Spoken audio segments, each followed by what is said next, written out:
Bien, muchas gracias, Vero. Cuando son las 9 de la mañana y 28 minutos nos metemos en otro tema de actualidad, porque la mortalidad de recién nacidos en 2021 fue la más baja de los últimos años. Esto según informó ACE, que además presentó otros indicadores. Para conocerlos, para analizarlos, es que recibimos esta mañana a la doctora Risel Suárez, directora del Hospital de la Mujer del Centro Hospitalario Pereira Rosell. Doctora, bienvenida, ¿cómo anda? Buenos días, mucho gusto. Muchas gracias por la invitación. Es una buena noticia para compartir, ¿no? Estas cifras a la baja. Mencionemos un poco los números y a qué responden este logro. Sin duda, los resultados este año han tenido un impacto grato, un impacto sumamente relevante para el sector salud, fundamentalmente a nivel del Hospital de la Mujer, dado que obviamente evidencian que los programas de salud durante la pandemia han seguido funcionando y han tenido un impacto bueno sobre la calidad de atención en salud en cuanto a la atención perinatal se refiere.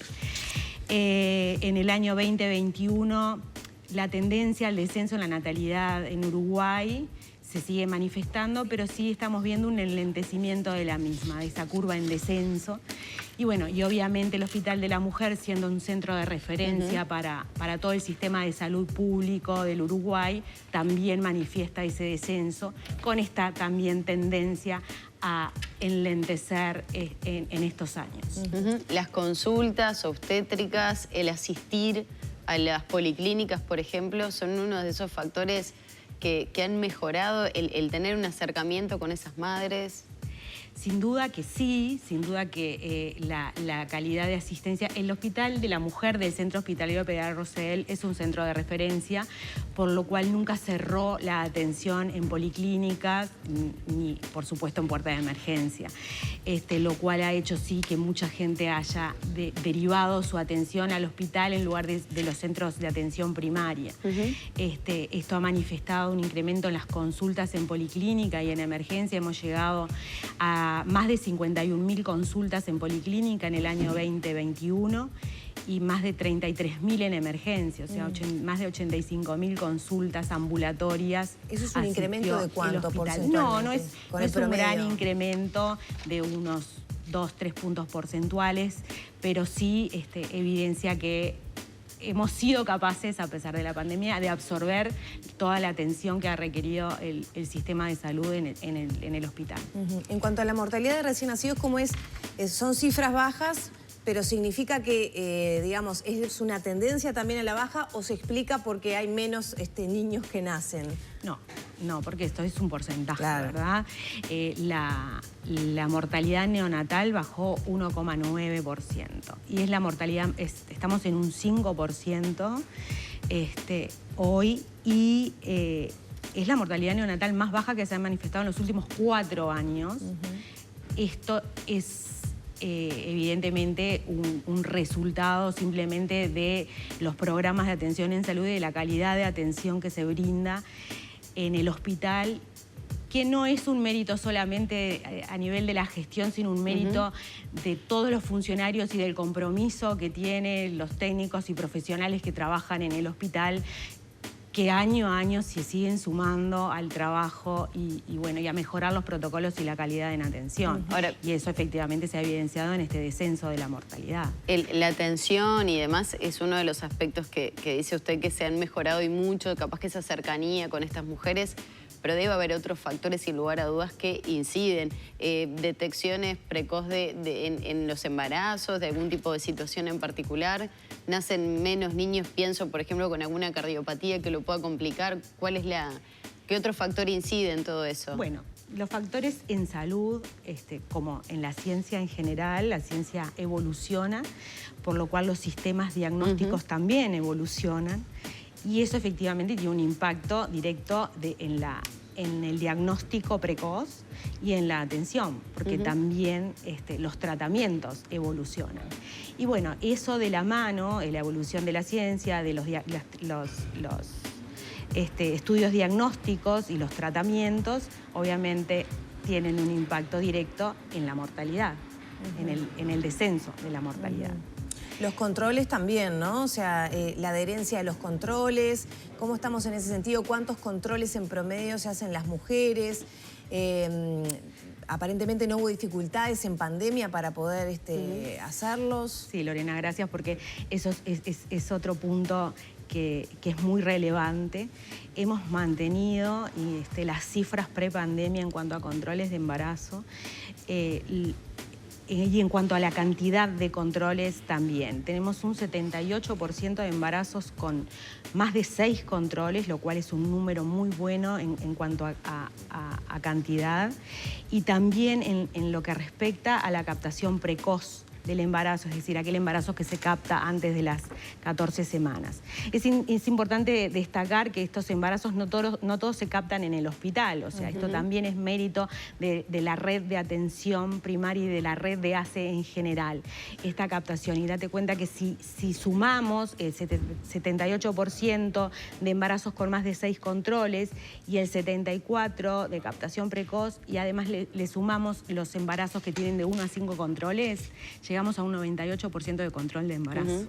O sea que estaríamos sin duda en un debe todavía con ese 2% de mujeres que no se controlan, y es uno de los puntos a trabajar. Sin duda siempre estamos, o sea, nosotros realizamos estos trabajos justamente para ver dónde tenemos que seguir poniendo énfasis, en qué puntos, y bueno, creo que ese es uno de ellos. Eso mismo, repasando esas cifras, me surgía la consulta ayer, ¿no? ¿Cómo se llega a esas mujeres? ¿Qué pueden hacer los profesionales del hospital o de las policlínicas? Porque me imagino que también trabajan con ellas para llegar a esas mujeres o hacer que ese número se incrementara en consultas, en detecciones precoz.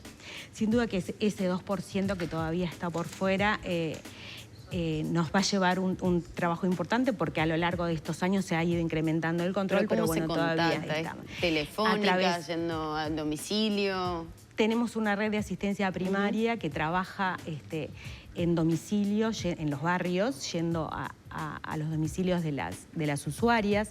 También tenemos programas en las policlínicas de la red de asistencia primaria que invitan a participar de determinadas actividades donde se brindan charlas sobre la importancia del control, de la captación, de la planificación, primero, porque esto es un punto también relevante, la planificación del embarazo.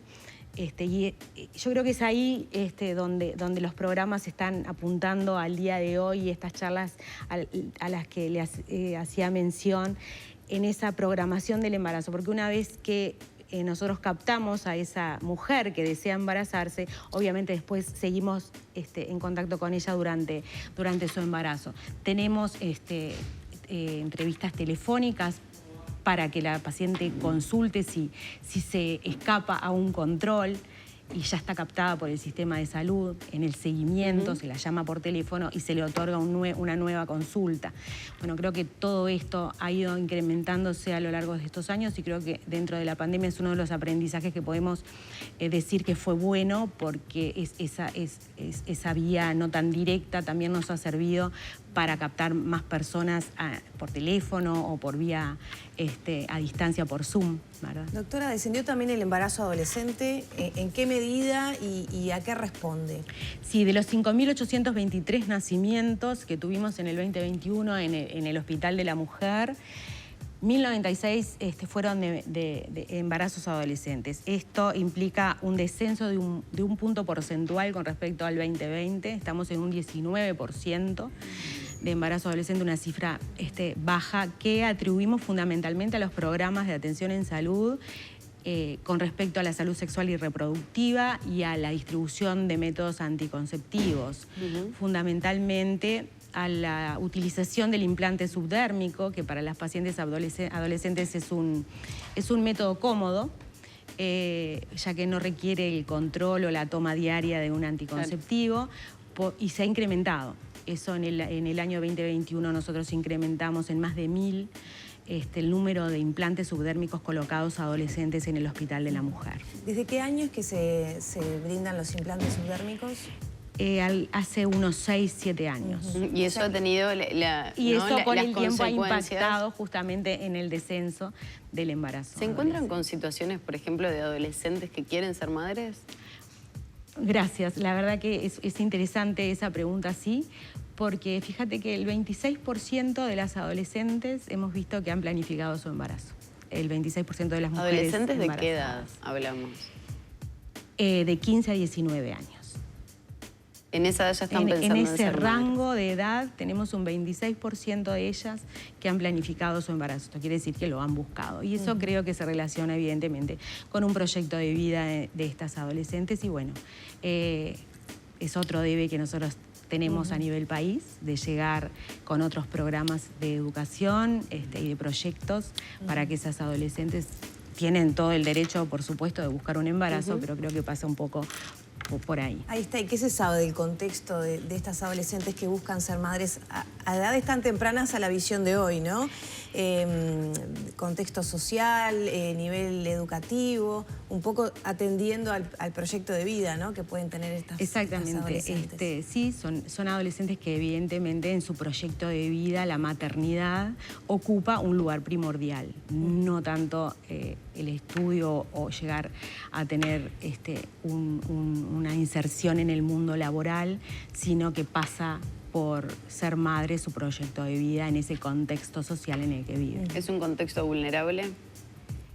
¿Se han encontrado con esas situaciones o en todos los estratos, en todos los barrios? Sin duda que tiene una incidencia mayor en la población más vulnerable, pero no es exclusivo. No es exclusivo. Doctora, a nivel de nacimientos prematuros, nacimientos con patologías o diferentes problemas, ¿cómo venimos en esas cifras? Habíamos tenido un incremento, sí, en la prematurez en el año 2020 y bueno, lo tomamos con mucha alegría también. Ha tenido un impacto relevante, sumamente importante, el descenso en la prematurez a cifras del 12,6% en el 2021, con una tendencia a la baja y a los guarismos prepandemia. O sea que hemos este año recibido estos resultados con mucha alegría porque evidentemente estamos volviendo y el sistema de salud no nos falló en el Hospital de la Mujer y estamos volviendo a los guarismos prepandemia con el 12,6%. Ya para ir cerrando, hablando de esto de que no ha fallado el sistema de salud y sobre todo en las políticas de natalidad y bueno, cuidados de la mujer embarazada, ¿cambió algo en cómo llegan las mujeres? Se ha hablado de situaciones de violencia incrementadas, al menos de denuncias, ¿no? Se habla también y se ve, bueno, el consumo de estupefacientes en mujeres. Muchas veces llegan al embarazo en una situación de dependencia o de consumo problemático. ¿Cambió en algo el contexto de las mujeres de cómo llegan al servicio de salud? No es un indicador que nos haya a nosotros cambiado en estos 2 años. O sea, sí, sin duda el consumo problemático de sustancias sigue incidiendo, pero no ha sido un indicador que se haya movido en estos años. Sin duda que también es otro debe que nosotros en el sistema de salud todo tenemos, pero siendo nosotros un hospital de referencia, en este punto no hemos tenido un incremento manifiesto en cuanto a ese tipo de pacientes. Doctora, muchas gracias por estos minutos. Muchas gracias a ustedes. Cerramos por aquí entonces el diálogo con la doctora Risel Suárez, directora del Hospital de la Mujer del Centro Hospitalario Pereira Rosell, 9 de la mañana, 41 minutos.